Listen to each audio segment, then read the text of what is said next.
Our most read story on sportsbusinessjournal.com on Monday was Ben Portnoy's profile of attorney Matt Kelly, who is called one of the most connected executives in college sports you don't know. You can read the full article on sportsbusinessjournal.com. And this is your morning Buzzcast for Tuesday, August 19th. I'm Abe Madcore. We talk a lot on the Buzzcast about sports trying new formats to increase interest, especially fighting against attention deficit. The U.S. Tennis Association is trying their hand at something dramatically different starting today on Tuesday, and it goes into Wednesday, and it's around the U.S. Open mixed doubles tournament. Normally, mixed doubles runs concurrently with the main draw, which starts next week, and the championship match is generally held during the final weekend. But this year, a new format, a two-day event held this week, which is qualifying week. And to amplify the competition, the matches are held on the biggest courts, Arthur Ashe Stadium, Louis Armstrong Stadium. What else is different? Well, a new format, more money, and more top-ranked singles players participating. So you will see some of the best-known players playing because it doesn't conflict with the singles draw, which we said starts next week. So you will see Jannik Sinner, Carlos Alcaraz, Madison Keys, all playing in mixed doubles. In addition, more money. $1 million to the winning team. Last year, the winning team split $200,000, so $800,000 more to the winners. Now, this hasn't been well received by the best doubles players and the best doubles teams, and some believe that there's really only one true doubles team competing Tuesday and Wednesday. And again, it's mostly now high-ranked singles players. Even the rules are changing, with sets played to 4 games instead of 6 until Wednesday's final. And there will not be a full third set, it'll be a tiebreaker. So again, this hasn't been unanimously well received. Some call it contrived, some call it silly, but the bottom line is the USTA wants to make mixed doubles more prominent, have more star power, and also add more energy to the week of qualifying, as the USTA wants to continue to drive more and more people to the National Tennis Center. So it's about building some interest and hype around mixed doubles. We'll see how it goes. In addition, I will be out at the U.S. Open next Wednesday and Thursday. So if you're out at Flushing Meadows, please let me know. I'd love to say hello. Let's shift to golf. The PGA Tour has been on a nice run this year with increased TV viewership and more sponsorship commitments. And the tour secured a key multi-year commitment from one of its biggest title sponsors. RBC, the Royal Bank of Canada, one of the largest financial institutions in that country, has extended its title deal for both the RBC Heritage in Hilton Head and the RBC Canadian Open. As my colleague Josh Carpenter reported, it's the latest renewal in a string of deals for the PGA Tour this year. RBC is a key partner. They believe in golf, and they will step up and pay up. And while financial details around the agreements aren't revealed, these deals could range from $15 million a year up to $25 million a year. So for the PGA Tour to lock in RBC in a multi-year deal adds critical stability and revenue going forward. Shifting over to the NFL, we talk about this a lot, how the Chicago Bears will navigate the political landscape in trying to get a new stadium. The Bears pushed hard for a new venue on the waterfront in downtown Chicago, but now they have shifted their focus to Arlington Heights, a suburb just outside the city. They are pushing hard for legislative help from state leaders in the fall session, which many think will be hard to come by. That's why the words of Bears CEO Kevin Warren were so noticeable when he talked about the stadium effort during Fox's broadcast of Sunday's preseason game against the Bills. Here were his points.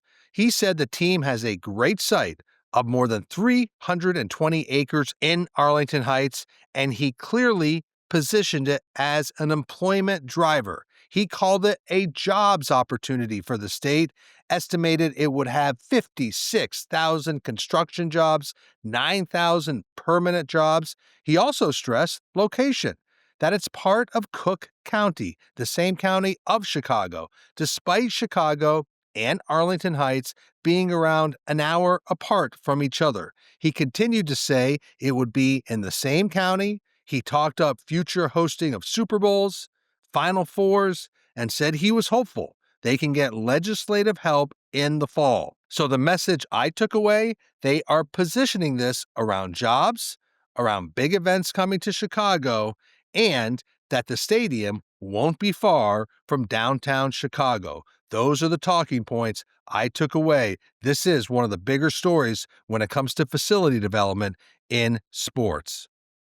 Shifting to baseball, MLB Commissioner Rob Manfred said that baseball plans to have an answer shortly about who will receive the national TV packages beginning next year that ESPN currently holds. That's the Home Run Derby, Sunday Night Baseball, and other game inventory. These are complicated talks, and Manfred hopes to have it resolved in the next couple of weeks. Manfred also noted that he believes baseball is having another strong attendance year. They're going to draw more than 70 million fans again, like they did last season. I have said time and again, baseball draws so much volume. It often goes overlooked. Yes, they have a lot of games, but that's why so many sponsors love baseball, because of the frequency and the number of touch points and the volume of people who experience the product. Manfred also pointed out to some of the better stories in the league. The Tigers are playing well. The story in Milwaukee with the Brewers is one of the best stories in sports. And it will be interesting to see how a team with a low payroll like the Brewers and their success, how will that be spun during collective bargaining? Does this show that you don't need a salary cap because all teams can compete or not? Interestingly, he also said the current Dodgers-Padres rivalry, he likened it to the same rivalry of Red Sox-Yankees, as he believes it's gotten that intense between the Dodgers and the Padres. Bottom line, Rob Manfred said the game on the field is in really good shape. Staying with baseball, the Mariners are playing well, and when I was in Seattle recently, there was nervous energy about the team. They are hopeful for the Mariners, but there is still a feeling that the team only ever gets so far and they can't get over the hump to a World Series. So the team is trying to drive interest in these last few weeks of the season. The team is right in the mix for a wild card spot, and the team has designed a new flex membership for fans. Here's what they get. For $500, fans have access to benefits including priority presale for playoff tickets, and they can choose games and seats for the remaining regular season with a 5% discount and no fees. So what does this allow you to do? Allows a lot of flexibility. It does give you the priority to get playoff tickets, and they would also lock you in for next season in a membership that also offers ticket discounts and the ability to pick your own games and seats. So again, the Mariners trying to boost the gate. They rank 14th in Major League Baseball in average attendance. Their chance of making the playoffs, according to ESPN, is over 90%. And so the Mariners are trying to drive as much interest to get as many fans to the ballpark as possible. We'll see how it works. We'll see how the team performs over the next 6 weeks. You know, new revenue in college is a constant theme on the Buzzcast. Here's a great example.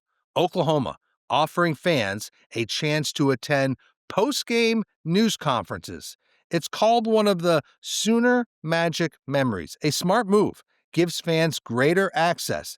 Let's look at some of the cost. For two people to attend the post-game Oklahoma-Michigan press conference, almost $700. For its SEC opener against Auburn, it's almost $580. So, what are they offering? They're offering exclusive access for fans to get a unique view into the post game comments of the coaches and the players. These are generally reserved for media. Early response has been positive as access for the opener at $460 is already sold out. I can guarantee you other teams will look at this and copy it. And finally, we know the interest and expectations for the University of Texas football program coming this season. Texas is feeling good about things, and they feel so good about things they've reached an agreement with their athletic director, Chris Del Conte, for a 6-year contract extension. It is pending approval by the Texas Board of Regents, but such a deal would keep Del Conte in Austin through 2036. Del Conte, clearly one of the best in the business. His story, his journey is amazing. He's very well regarded by his peers. He was the 2024 Sports Business Award Athletic Director of the Year. He's been at Texas since 2017. And again, Texas feeling good about its future. So my few takeaways from today's Buzzcast are, number one, more and more leagues and events are trying to shake up traditional competition to make it more appealing and find a wider audience, hence what the USTA is doing this week around mixed doubles. Two, the University of Texas should continue to be a force with the well-regarded Chris Del Conte close to agreeing to a contract extension. ADs are under tremendous pressure, and Texas locks in one of the best.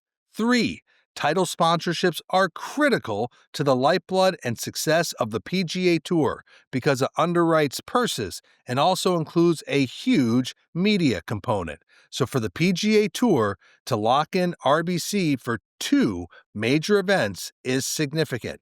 And 4, fans will pay for premium exclusive access. We are seeing this across sports, and we see it in Oklahoma around access to the post-game press conferences.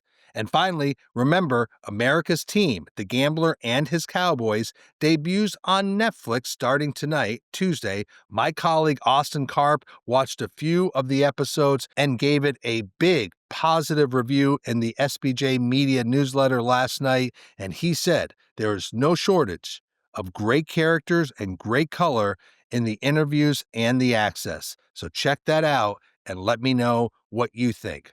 And that is your morning Buzzcast for Tuesday, August 19th. I'm Abe Matcor. I'll be in Boston for meetings tomorrow. My colleagues will bring you the Buzzcast. I'll be back on Thursday. So until then, stay healthy, be good to each other, and I'll speak to you later this week.